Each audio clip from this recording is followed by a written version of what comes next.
Okay, it's a bit of a disaster. Most of the plants got flattened. We had high winds.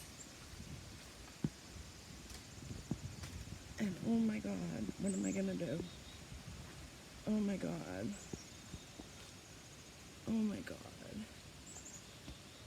Jesus Christ. Hello, sunflowers. My poor freaking garden.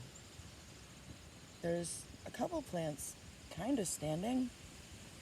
We're gonna have to harvest or something. Jesus. What a nightmare. Well, what can you do? Go back home and make a plan.